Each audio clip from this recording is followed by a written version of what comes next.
All right, you all set? Yes. Fantastic. So, first off, great to see you again. Great to chat with you. Yeah, I you too. yeah, I'm curious what you've been doing with yourself these days. First off, where are you? Are you in Arizona? Are you on the West Coast somewhere? I'm in Arizona. I'm actually up in Flagstaff right now. So I've been in Phoenix. I just got up to Flagstaff on Saturday, so 2 days ago, 3 days ago. Just for a month altitude camp and then probably head back down to Phoenix, enjoying the warm weather. Yeah. So, if you're in Flagstaff, that does make me think you're still doing some running. You're still training, doing something out there, right? Oh yeah, definitely still training. I don't think I ever stopped training. Really? Yeah. Yep. Yeah. Yeah. What has over the last, gosh, what's it been now? Almost 3 years since everything happened. So what have you been doing to fill your time? You say you haven't stopped training. So have you just been running, continually doing what you were doing before that? Pretty much. I mean, I've maybe backed off training slightly, like training more around like 80% instead of like full at 100 because obviously I want to preserve my body as long as possible. Not hammer it into the ground. So I've still been training. I've been kind of doing my own thing. Like I've been camping more and doing like I've been with family more. I got to spend this last summer, the whole summer in Okoboji, so that was awesome. Yeah, just kind of like doing things that are making me happy and bringing me joy. Uh, it got to a point, I think I was a couple years into it, still just training and kind of just like feeling a little aimless. Kind of like a loss of purpose almost. So I ended up deciding to go back to school. So right now I'm in school and pursuing a master's degree in sport and performance psychology. So I think I should graduate like in September, I think. So yeah, I think I just ultimately want to help athletes on the mental side of performing. And I think running's 90% mental. And a lot of the time we don't really work on that mental side. So I think it'd just be really fulfilling to help athletes on that side of the sport. Did you finish your undergrad when you were in school at Arizona State before? Yep. Yeah, Okay. I did. Okay. Yep. And was that what your undergrad was in as well? No. I actually I majored it was like in interdisciplinary studies with concentrations in computational mathematical sciences and business. So it was like a lot of computer science type of stuff. Not anything that I was like really interested in. I just got too far into into my degree, and then I was like, I gotta commit. I can't change it now. Yeah. So yeah, I didn't really have a plan with that as much, but yeah, I was kind of doing some soul searching and trying to figure out what I wanted to do after running, and I felt like I really enjoy helping people. I wanted to stay close to the sport. And I've just always been really fascinated about how the mind plays into performing. So it kind of, once I made that connection, I was like, oh, this would be perfect. So yeah, I've really enjoyed it so far. I'm enjoying everything that I'm learning and really excited to at some point kind of help other people and put all everything that I'm learning into practice. Until 3 years ago, had you thought a lot about your kind of post-running career or what you do with yourself after that? I mean, I have to imagine that a lot of your focus was just on kind of the immediate goals of life. Had you thought a lot about what you do after running until then? Um, Not really. Like I I had kind of started thinking about it. I was like, I don't know, I really like cooking. I'd helped out in one of my friends' kitchens. So like that was maybe a path. Like I just kind of like had some interests, but I never had anything like a plan lined up or anything that what I like really wanted to do because I mean, I've always just wanted to run. So it's like I I felt like it was scary to think about doing something else and like maybe not loving it as much. So trying to find something that I felt as passionate about has been difficult. But I felt like this was a good path just because it is still close to the sport and I still get to work within the sport. So yeah, I mean, I guess ultimately, I guess we'll see whenever I do stop running if that's what's going to bring me passion still. But I am excited about it, and I think it's gonna. I'm excited for that next chapter whenever it does come. Yeah. You say you've enjoyed cooking. Would it be too soon to ask if you thought about starting a burrito truck? Not too soon. I've actually like made that joke myself. I was like, how funny slash not funny would it be if I did that? But I would get too much crap for Yeah. it. Oh man. Yeah. Well, how much are you connected still with like, I mean, because I know that before you were in Oregon doing your training with Nike back then. I guess I don't know again what your life's looked like since then in terms of like, are you still connected with them at all, or did you have to kind of sever ties with them, or like all those old teammates and everything? Do you have any contact with them, or is that all kind of had to go by the wayside? Yeah, I still have I'm in contact with my teammates or like my friends. Obviously they're not my teammates right now, but yeah, I still talk to them. I still hang out with them when I can or see them when I can. They're some of my closest friends. So I try to prioritize those friendships. But as far as like that actual training environment and like that goes, I haven't really had any contact there. I haven't talked to my coach in a while. Yeah, I think I've mostly just been doing my own thing. It got to a point, I think, where it just felt like it was in everyone's best interest to kind of like cut the ties for now. Just I didn't want to make people uncomfortable or just, I felt like there was a lot of just issues that kept popping up and I just was tired of dealing with it. It took a lot of emotional energy for me and I know for other people. So I just kind of thought it was best to walk away for a little bit. But my sister's actually been coaching me for the last like year and a half or so. And that's been really nice. So she just sends me workouts and checks in on me. So that it's been nice to still do the training, but it's just different stuff because it was also hard to continue doing some of the same type of training and just like in a different environment or situation. Like it was a constant reminder of, things that I had lost. So I think it was nice and refreshing to do new stuff, do new workouts, and kind of just be in a new environment. And I also left Oregon as well. I've just been kind of on the road and going wherever I want to be, chasing the sun. And I think I should have done that sooner. As soon as I left, I was just like felt so much lighter and not, constantly again being reminded of everything that happened. So it was a good change. Yeah. So or you felt like Oregon was maybe kind of part of that emotional, to put it maybe a little dramatically, emotional trauma, like was kind of that, you maybe associated Oregon with everything that happened. I think so, a bit, yeah. Like that, it was hard because the group moved to Eugene, and I was still in Portland. So like all of my friends were now 2 hours away. I couldn't really hang out with them anymore, and so it just kind of I felt really alone. And I had been dating someone there, so that's kind of why I stayed. But once we broke it off and ended things, I was like, I'm getting out of here. Like, I I think Oregon's great, but like it's just not my place. It doesn't feel like home to me. I'm much more of a sun person. So I, hit the road, spent the summer in Iowa, and then came to Phoenix. I've had some pit stops along the way, but I think I'll be in Phoenix for a bit. Yeah. So how long ago did you actually leave Oregon? Was it just within the last year? Yeah, it was last May. Okay.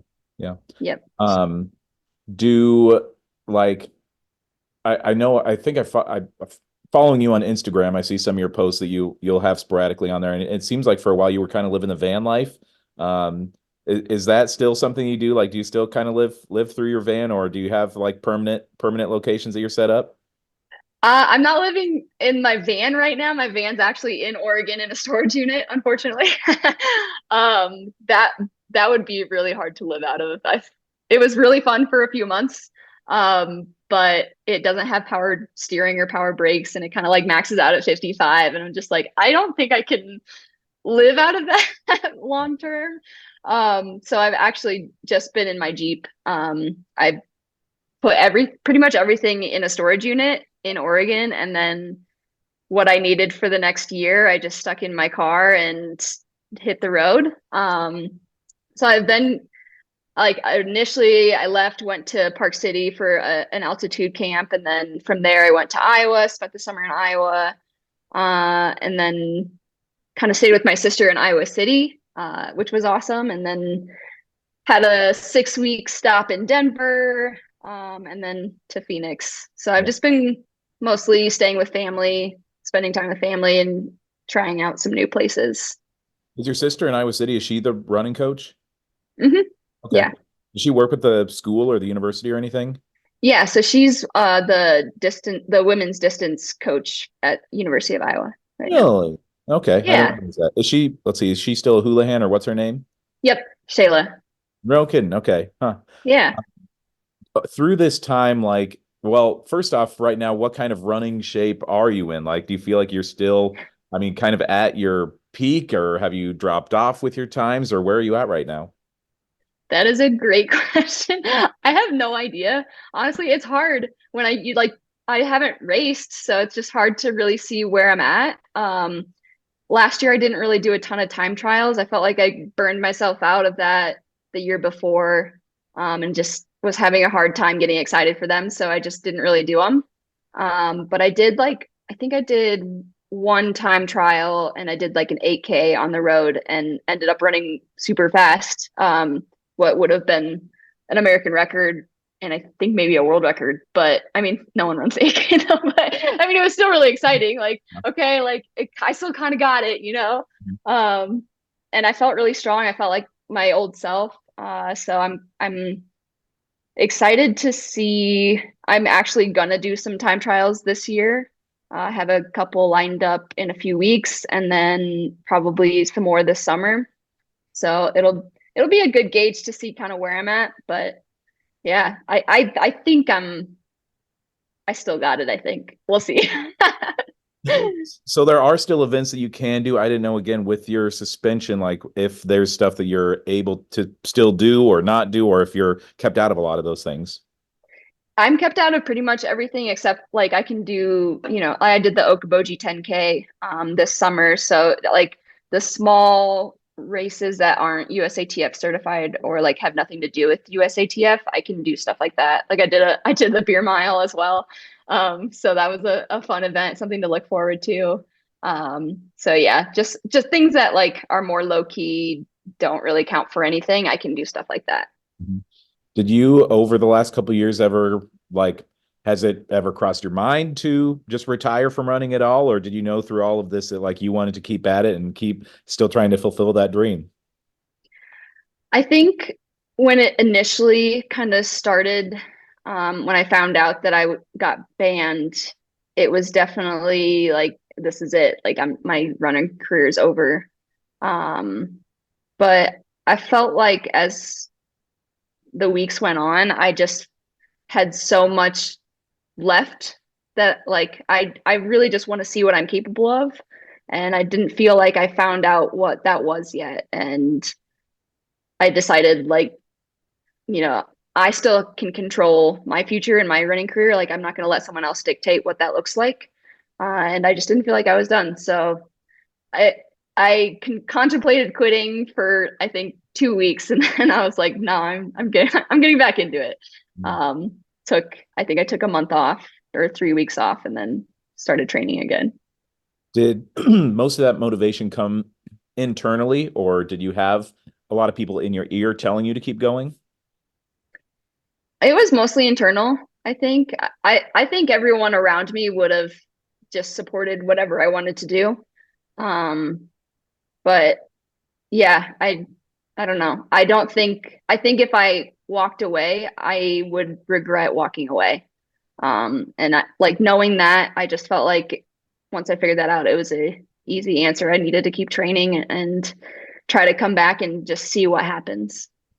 Ever since the last appeal that you would have made didn't go through and the ban remained in place, um, what what is it over that time that like has kind of like kept that motivation alive? I mean, have you had to rely again a lot on yourself, or like how is it that you're able to keep that going, knowing that you had whatever it was 4 years that you were going to have to be missing from those events that you'd become so accustomed to for your whole life? Yeah, it's been a learning curve, I think. For a while there, it was really difficult to continue doing workouts and, getting out the door every day just because I don't know, it was harder even through workouts to push past the pain because it was just like, why am I doing this? This doesn't matter. And so I would just kind of have those pity parties and I had a lot of bad workouts. But I think mostly it was just motivation within. I learned how to focus on what I could control, and kind of let go of everything else amidst the chaos and the instability, and kind of get back to the basics. Like I I love to run. I've been doing it since I was 5. This is like all I've known. This is a huge part of who I am, and no one can take that from me. So yes, I can't compete right now, and training looks different, but I still have the love for the sport, and I think I just kind of got back to the basics of doing it for myself. Has the legal fight continued at all, or again, after that last appeal fell through, did you just kind of know like I've just got to wait it out? Yeah, that was, I mean, the last appeal was, I think, pretty much everything that like, we did everything we could do. And going into the appeal, I knew it was a slim chance of like, it's rare to win those. I was just hoping like the universe might correct itself in some way. But yeah, once we found out about that, it was just all right, time to strap in and just wait it out. Did you during that summer of 2021, did you watch any Olympic stuff at all, or was it still too fresh of a wound at that point? I watched my teammates. I didn't really care to watch anything else. It was really difficult even to watch them. It was a lot of emotions. It was like I'm so happy for them and I wanted to support them and be there for them. But at the same time, like so much anger and like sadness for like myself and knowing like I should be there. I deserve to be there. I don't deserve to be in this situation. So it was hard to watch, and I had a lot of tears, both happy and sad. But yeah, I it was important to me to support my teammates. Is that going to be kind of the same for this coming summer? Is it going to be the same way? Has the wound healed enough that you're able to at least enjoy the events a little bit more, or will you still just only kind of watch for the people that you know? That's a great question. um, I think I'm definitely gonna watch the people that I know. Um, there are good days and bad days. Some days I feel totally fine and I can watch races, and some days I just can't. So I think I'm just gonna play it by ear. Mhm. At what do you know, or do you have a countdown in your mind for when that the ban ends? Like what the date is that it's over? Yeah, it'll be January 14th of 2025. So I'm 11 months, a little over 11 months away. Really? And I can start working out with people in November. I think like November 14th Mhm. of this year. So that's the real countdown for me. Uh, yeah. What's your plan at that point then? I mean, like, are you going back to Oregon? Like, what happens on whatever it is, January 16th of 2025? It's a huge question mark, honestly. I'm not really sure. I think I just need to see what opportunities there are. I obviously love training with my teammates. I love Jerry as my coach. But it looks a lot different than when I left as well. Like the group is in Eugene and it's not the same group that I left. So I don't know. I don't really know what I'm going to do yet. I just want to see what options there are and then kind of go from there and decide what is best for me. Mhm. Um, Through everything that's gone down over the last 3 years, do you feel like you um I mean, every time that we've spoken, you've been like super like easy to talk to. You seem like somebody that probably like makes friends easy and is a friend to everybody that you meet. Over the last 3 years, have you felt supported by everybody that's around you, or has this been a time where you felt a lot of like criticism, maybe hate from people, from doubters that think you're full of it and think that you were doping along the way? I've gotten a lot of both. The people that were close to me never, as far as I know, never questioned me, never questioned my integrity because they knew that was something that I wouldn't do. I didn't lose any friends over it. I feel like if anything, it brought me closer to a lot of my friends. But yeah, there are a lot of people, a lot of hate, a lot of messages. It kind of got to a point where I just stopped using social media. I actually stopped right away because I was just overwhelmed with everything. And then I slowly kind of started putting myself back on it. And yeah, I don't know. It's never social media has never been my thing. Um, but I am trying to post more, trying to put myself back out there. It's been really difficult because of all the hate that I did get. I'm having a really difficult time trusting people and like wanting to put myself back out there. So that's just something that I'm trying to work through right now. And I've been seeing a sports psychologist to help me through that.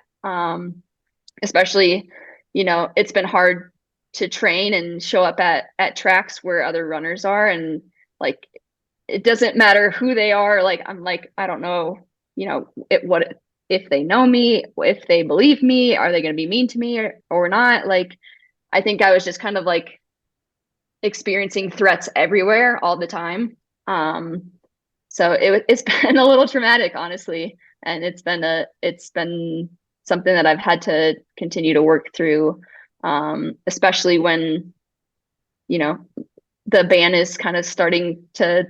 We're in the last leg of it, and I'm gonna be competing hopefully again soon, and I need to make sure that I can step on a track and not be flustered by people. So that's something that I'm just trying to work on at the moment. But yeah, I mean, to answer your question, there's definitely been a lot of both though. But I have felt a lot of love at the same time. Like it's just sometimes those haters are really loud. Yeah. Yeah. When's the last time you've got, I mean, I just don't know for a lot of people if it's kind of faded into the background or like when's the last time that you maybe heard a negative comment either on social media or in person? It's mostly been on social media. I haven't heard a lot in person. But honestly, probably the last time I posted something, there's always at least one. I would say 90% of comments are very positive and supportive. And then I just try to kind of monitor it and delete the ones that are mean because I'm like, I don't know, like go to Let's Run or some other website and you can talk all the crap you want, but you're not gonna comment on my Instagram. Like I'm gonna delete it. I don't need that. But yeah, I'd say every time I post something on Instagram, I still get a little bit of it, but it's definitely died down a lot. Is seeing a sports psychologist, is that something that you've always done, or is that something that just came about when everything happened the last whatever it was 3 years ago or so? Um, the sports psychologist is newer. Like I had never seen one before. And I think just with how I was handling everything training wise, showing up at tracks where other people were, like I knew that wasn't going to be good for me when I did want to start racing again. So I just wanted to get ahead of it and start working with someone. But I had seen a therapist before that. I was luckily in therapy when this all happened. So I already had a support, uh, somewhat like of a support system in place, which was huge. Like I don't, I think it would have been really difficult for me to go through all that without having already been in therapy. So that was definitely helpful. And in addition to that, like all my friends and family were very supportive and helped me along the way as well. So yeah, but this sports psychologist I just started seeing for about like 8 months ago. Yeah.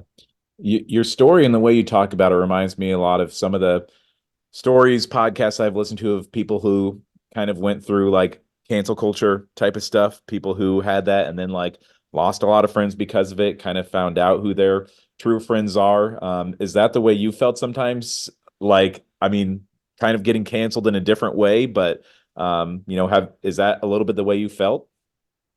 Yeah, absolutely. Because I mean, and it's hard too, because I feel like a lot of people make jokes about it. And like, I hope at some point I can get to a point where I can also laugh at those jokes, but that's just not where I'm at yet. So, I still like every once in a while will see someone make a comment about, all the burritos or something. Like, I don't know. It's definitely difficult to have people kind of belittle everything that I've gone through.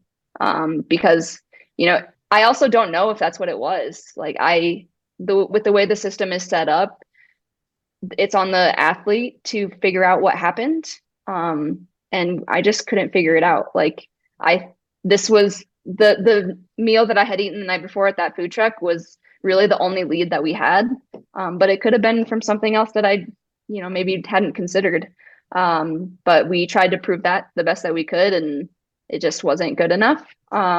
So it is hard sometimes, and it definitely feels like cancel culture when people are kind of mocking you and um, kind of belittling everything that you've been going through. So hopefully, I'm sure I'm going to get more of that when I start running again. So I'll be a lot tougher now than I was 3 years ago, or then in another year than I was when it all started. But yeah, it's definitely just been a huge growing experience. That was my next question is if there had been anything else that like any whatever new theory or new idea, anything else that had come to mind or that, maybe had come up over the last few years that you thought might be another culprit for why you got the false positive. Yeah, I think that's the hard part about the whole thing is like I just don't have any answers. So I'm scared of everything. Like I stopped taking vitamins. I don't take anything anymore because I'm just like terrified. Like what if it was a vitamin that I was taking?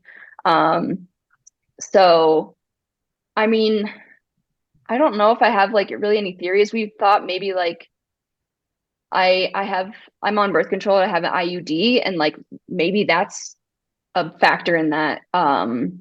There's just I don't feel like there's enough testing done or like knowledge around it to really know if that's for sure what it was. But yeah, I don't know. I feel like my mind has played every single scenario like possible where it's like, I don't know, like what if I have like a terminal illness and my body's like making I don't know. Like I've gone every direction in my head, like trying to come up with a reason for how this happened. But at the end of the day, I don't have any answers. And, hopefully at some point, maybe I will. But I'm not trying to get my hopes up too much on that. Yeah. Yeah. I always think it's important to like ask, even though you've gotten the question, 200 times before, but to like at least have the question out there so that people can hear you say, like, Shelby, have you ever used knowingly any performance enhancing substances in your whole life? Nope. And I took a lie detector test to prove that as well, and I passed with flying colors. So, but people don't really care about that, I guess. It's like, yeah, I don't know. It's one of those things where I'm like, I'll take 1,000 lie detector tests. You can ask whatever questions you want. But yeah, no, I have not. Who's been your rock or your biggest like supporter, cheerleader person that you've leaned on in this time over the last 3 years? Oh, that's a great question. I don't know if I have like a single person. Like my parents, all my siblings have been awesome. Um, I'd say probably a couple of my closer friends, Carissa and Elise, have been huge in helping me continue moving forward. My friend Riley, who flew out when I found out about all of this. Sorry, someone's calling me. He flew out when I found out that I got banned, and he was the one that I went on the whole VW bus road trip with. So he was a huge person that I leaned on for a long time. Yeah, I feel like everyone that has reached out and offered support has helped me along the way as well. Like I don't know if I'd really single out one person. Um, I know tattoos are a part of your life and something that you use as a marker. Have you gotten any fresh tattoos to mark this experience or this journey over the last few years? I got this one. I don't know if you can see it. It's a Harry Potter one. It's a Dementor and a Stag Patronus. I really like it. Like, obviously, I'm a huge Harry Potter fan. But I like the symbolism around it. Like the way J.K. Rowling wrote the book, the Dementors kind of symbolizes depression and like some of your darkest times in your life, and then the Stag or the Patronus is your happiest memories and like kind of like fighting off that. So I really liked the symbolism behind that, and that's why I got that there. I have another tattoo idea, but I haven't done it yet. But I'm kind of thinking about doing a phoenix. Um, just the whole like rising from the ashes type of thing, but we'll see. Yeah. Maybe a year from now, that'd be a good one. Yeah. Are you a Gryffindor? I tested as a Gryffindor. No one believes me. Everyone thinks I'm a Hufflepuff, but I am a Gryffindor. Yes. Yeah. Um, Gosh, I'm trying to think what I was curious, do you know of anything that has changed in the testing methods or anything like that over the last 3 years, or have has everything stayed in place, or has the IOC or anybody else changed any of their testing methods or the way things work at all? Um, that's a great question. Honestly like not totally sure. I feel like I'm so like bitter about stuff that I haven't really been following it. But I do know that I think taking they're asking more questions. I know at least USADA is. I've had a lot of conversations with Travis Tigert, which have been great, and like I really think that he's trying to help make the system better. Um, I don't know as much on WADA's side if that's happening, but yeah, I'm not really sure. I do think that the system as it is right now is a bit antiquated and broken, and it's equipped with modern technology, and they're not really taking into account that they might be wrong. And the burden is all on the athlete, and if the athlete's innocent, that's a really, really almost impossible thing to prove. Like how am I supposed to give you answers when I don't have them myself? So it's hard. I think the system needs to change. I don't have all the answers either. Like I've had a lot of conversations again with USADA and trying to help make the system better, but I ultimately think that there needs to be a little more accountability on the anti-doping system. How have you financially supported yourself over the last few years? Not having, because I mean, I don't think any of the sponsors are still in place. Have you had to do a more traditional 9 to 5 job, anything like that? I haven't had to do a 9 to 5. I've been like doing little odd side jobs. Like I cat sit a lot. Or like I've done some, DoorDash, Instacart, stuff like that.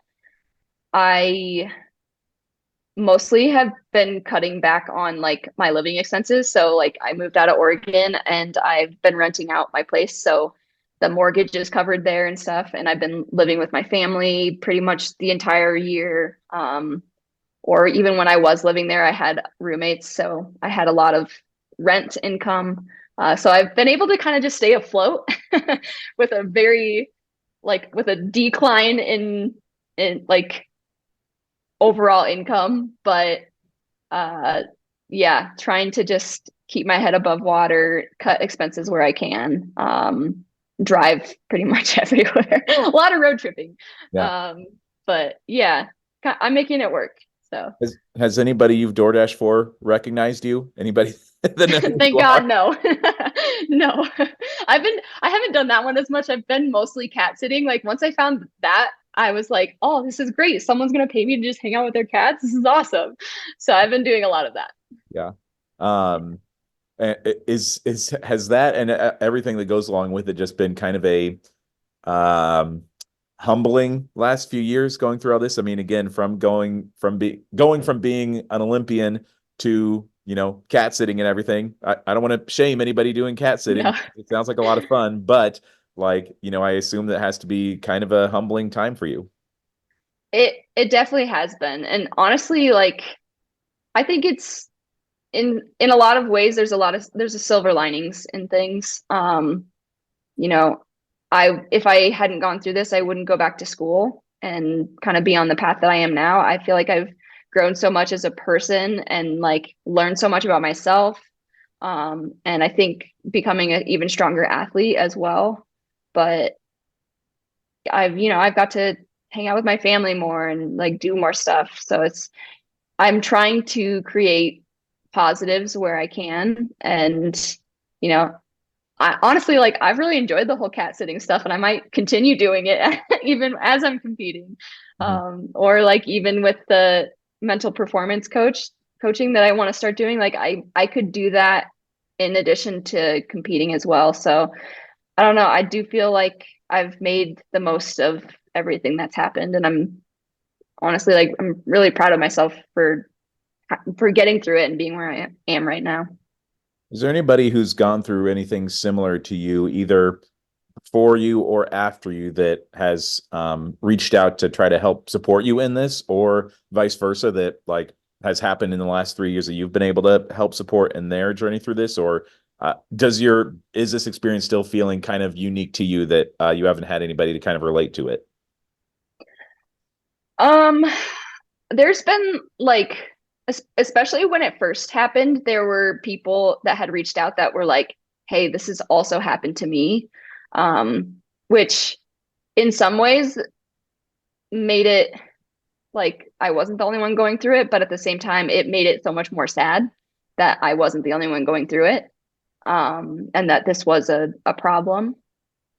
But I'd say like for the most part, the people around me have been my go-to people, and it has been really difficult because as much as they want to, be there for you and support you, they also like don't really understand what it feels like to go through all of it. Yeah, I think I've had like a couple people since then reach out and um I've been able to, help them or guide them a little bit on their whole journey with it. I'm not going to name any names with that, but like, yeah, I'd say for the most part, though, it's been pretty isolating.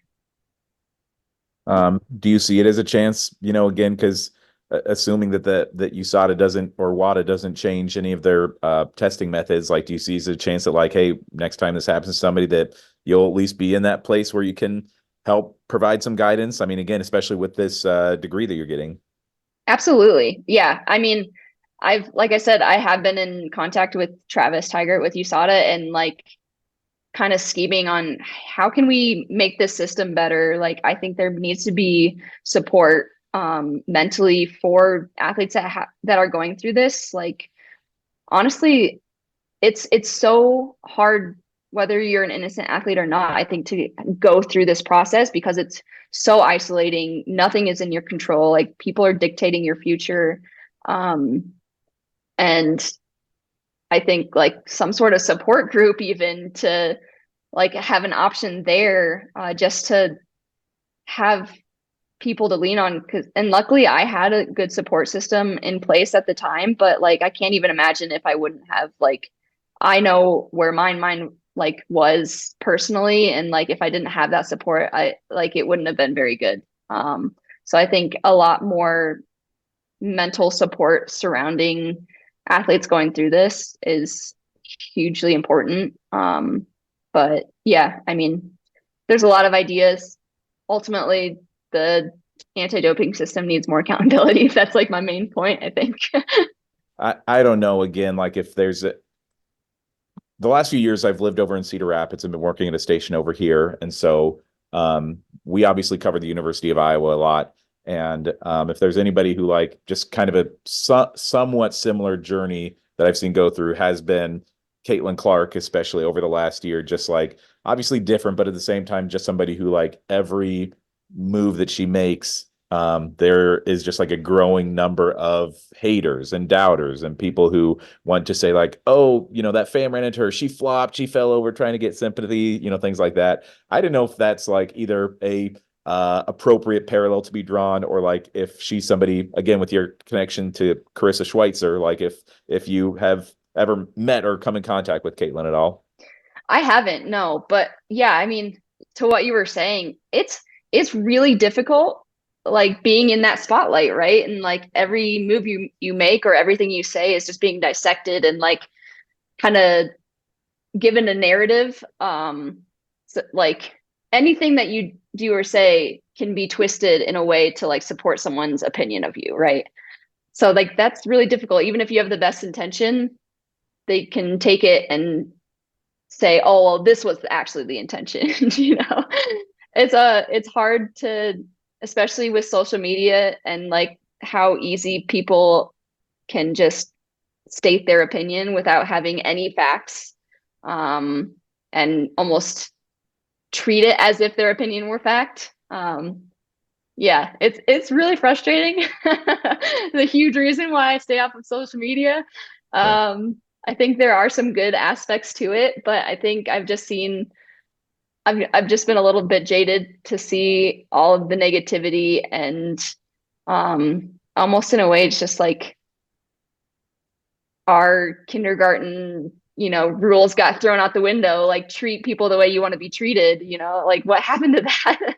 Like for people to reach out and say cruel things or spread hate, it's just like I don't personally understand it. And I'm sure, it says more about them and what they're going through than it does about me. And that's kind of just what I try to remind myself of. This isn't about me. It's probably about them. But easier said than done sometimes. Sure. Yeah.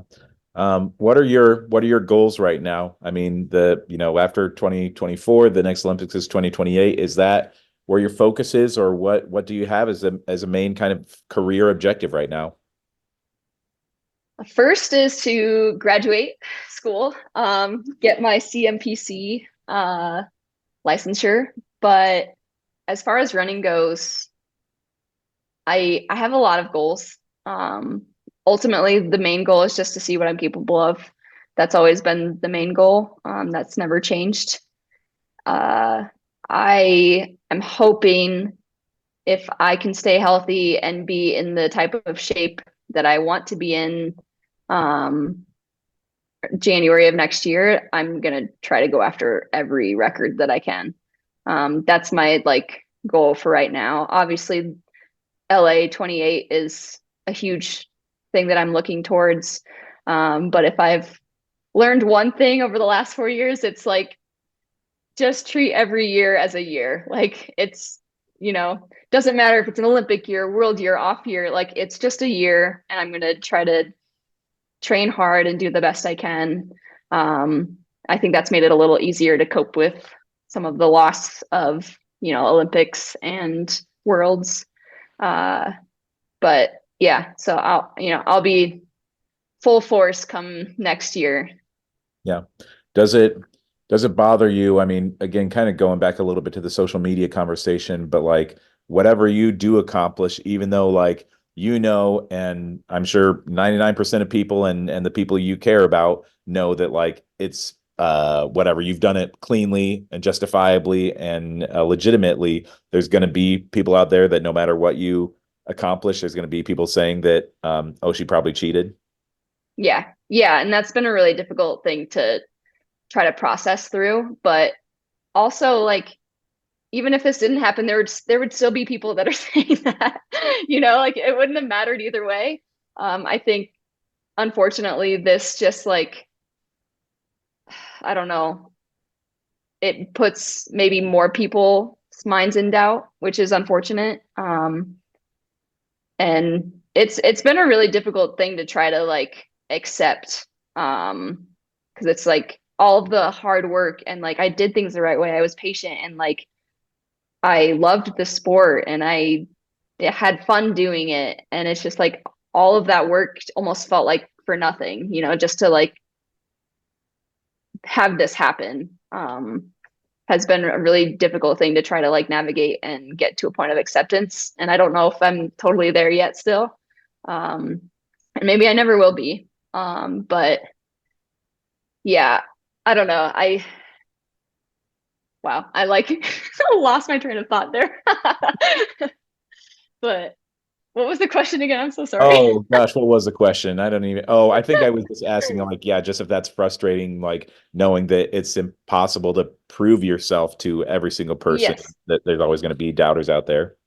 Yeah. Yeah. And I think just getting to a place of accepting at least that, like there's even though I can't change anything that's happened, like I do have people that support me and I'm gonna choose to listen to them and kind of like cancel out the noise. Yeah, yeah. Um, do I don't know. This is maybe like this is a little personal to ask too, but like do you have any sort of like religious background or like leanings any one way or another? Like I Not really.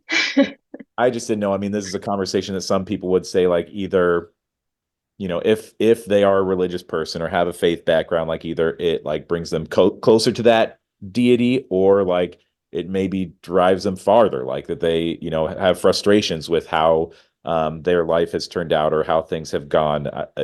Do you identify with that in any way at all, or is that something that you feel like you've experienced? I definitely identify with it. I wouldn't say I was like super religious to begin with. But it definitely drove me away from it even more because it's just like what could possibly be the purpose for this to happen, you know? A lot of like why is this happening? How did this happen? Like this shouldn't be the way that things go, you know? So I think that's been hard, but I mean, yeah, I wasn't really religious to begin with, so it's just those are just questions that I've had to grapple with and try to come to a point of working through and accepting. Yeah, sure. Um, where is 2028? Is that in LA? Hmm. Okay. Yeah, That has to weigh on your mind a little bit too, that it's on home soil next time around. it definitely is. And like, I really, really want to, like, one of my dreams is to gold medal at the Olympics. And if it was at LA, I think that would just be awesome. Like, kind of like a whole redemption thing. Um, so I guess we'll see. But yeah, it's on my mind. Sure. Um, Anything else you want to add, Shelby? Anything we didn't talk about? Any area we didn't cover that you want to get out there or that you want to speak about? I don't think so. I feel like we covered everything. Hope so. Yeah. Yeah, No, there's yeah, great questions. good. Yeah, I'll see. This probably won't hit the airwaves anytime soon, but maybe in the next month or so it'll be kind of fun. I didn't realize that you were within a year of the band running out, and so that's exciting at least to be able to have you back in Yeah. action in a year. It'd be kind of fun if you didn't mind me reaching out to talk to your sister, since she's actually close to me down here, that I could actually go and speak to her as well. So it'd be kind of fun Yeah. to tie I her bet in. she would love to. Yeah. Yeah, yeah. I didn't know she was. I don't even know if I knew you had. Did she run for Iowa? No, she ran for UNI actually. Oh, And then she really? got, yep, she went to grad school at Utah and ran for Utah for Oh, I think a year. oh, no Yeah. kidding. Younger? Yeah. Older. Oh, yeah. Yeah. Okay. She's my half sister, but yeah, sister. Oh, She's really? she's Okay. 8 years older. Yeah, there's a lot of us. There's 7 of us. Oh, really? Oh, I don't know if I realized that. Yeah. Okay, great. Yep. All right. Well, Shelby, again, thank you. You are always so like, I feel like even as a journalist, I'm like, I try so hard to be your biggest defender just because I always love our conversations and you're so easy to chat with and so personable. And so I always appreciate you like giving me the time of day and giving me a chance to like get your word out there. Absolutely. I honestly like really appreciate it. And I appreciate, the support and wanting to defend me. Like honestly, it does mean a lot. I really do appreciate it. So yeah, it was great talking to you though. You had some awesome questions.